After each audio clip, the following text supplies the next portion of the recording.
All right, today we're diving into a pretty high-stakes showdown. Artificial intelligence going head-to-head with one of medicine's biggest challenges, cancer. A brand new study put some of the most advanced AIs through what was basically the ultimate medical exam. And, well, the results are both a huge step forward and a major reality check. You know, when you're talking about cancer treatment, every single decision is absolutely critical. For the doctors out there on the front lines, having the most up-to-date information can literally be the difference between life and death. It's a field that moves unbelievably fast.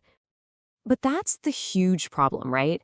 With thousands of new studies and drug approvals coming out constantly, how can even the absolute best, most dedicated oncologist possibly keep all of that in their head? It's just a total information overload. And this is where AI is supposed to be the hero. So a recent study decided to put this whole idea to the ultimate test. Researchers took different types of AI and threw these complex, real-world cancer scenarios at them. And what they found, let's just say it was not what anyone was expecting. Okay, so first up, let's meet the contenders in this showdown. Because as this study makes really clear, not all AIs are built the same. They looked at 3 totally different ways of tackling this medical challenge. First, you've got your general-purpose LLMs. Think of things like OpenAI's OB1 and Google's Gemini. The best way to think about them is as a closed-book exam taker. They have this massive amount of information that they've essentially memorized during training, but they can only answer based on what's already inside their head. Next up is something called Retrieval Augmented Generation, or RAG for short. The system they used here, called Milo, is more like an open-book exam taker. So it's not just relying on its own memory. It can actively go and look up information from outside sources, kind of like a digital medical textbook, to find the latest and greatest facts for its answer. And finally, we have the most advanced competitor in the ring, the agentic workflow. The study tested an AI called Hope AI, and this thing acts like a PhD researcher. It doesn't just look stuff up. It actually uses multiple tools. It can reason through a problem in multiple steps. It can plan, it can execute tasks, and pull together information from all over, almost like a real research assistant running a whole project. So we have our contenders. But how in the world do you design a fair test for an AI that's supposed to act like a doctor? Well, the study they designed was this incredible gauntlet. First, experts came up with 50 real-world clinical situations for a very complex blood cancer called multiple myeloma. Then, they had the AIs generate detailed treatment plans. And here's the really brilliant part. 3 independent human oncologists scored every single answer without knowing which AI wrote what. They graded them on everything: accuracy, how thorough they were, and even if they were actually ready to be used in a clinic.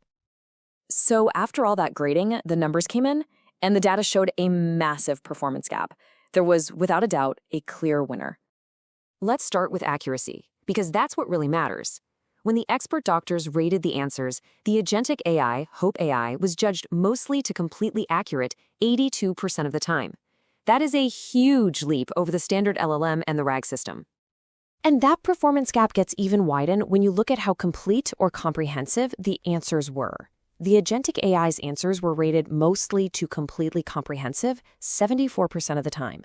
The next best was way, way behind at just 36%.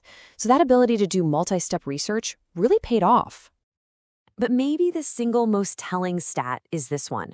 When the human experts just ranked all the AI answers from best to worst, they picked the agentic AI's response as the #1 choice a staggering 2/3 of the time. I mean, that is just a dominant performance.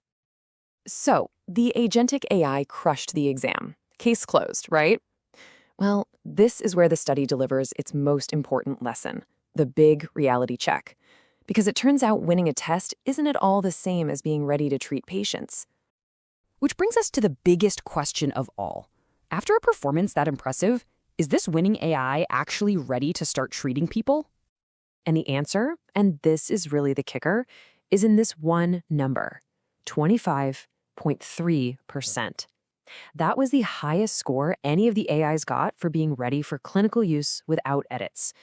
Just let that sink in for a minute. Even the winning AI's answers needed a human doctor to review and edit them almost 75% of the time before they were considered safe enough for a patient. So what went wrong? Well, the expert evaluators found 4 key problems that kept popping up across all the AIs. They would sometimes miss brand new therapies. They'd get the official FDA-approved treatment guidelines wrong. They recommended old and outdated drugs, and they just didn't think through the sequence of treatments properly. And to make this really concrete, here is a serious example from the study. Some of the AIs recommended a drug called belantamab mafodotin. The problem? That drug had already been pulled from the market. This is the exact kind of dangerous error that shows why human oversight is still absolutely essential. All of this really leads to the study's main takeaway. We need to completely reframe how we think about these tools. The future isn't about the AI doctor. It's about the AI assistant. The study's authors put it perfectly in their conclusion. They said, model outputs should be treated as decision support rather than directives, with review by qualified clinicians prior to any real-world use. In other words, the AI doesn't get the final say.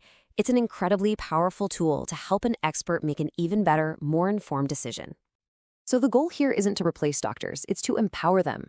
The AI can do the heavy lifting, sifting through mountains of data in seconds, and that frees up the doctor to use their experience and their judgment with the best possible information at their fingertips. And that leaves us with the real question for the future. How do we design the best possible partnership between these human experts and their powerful new AI assistants?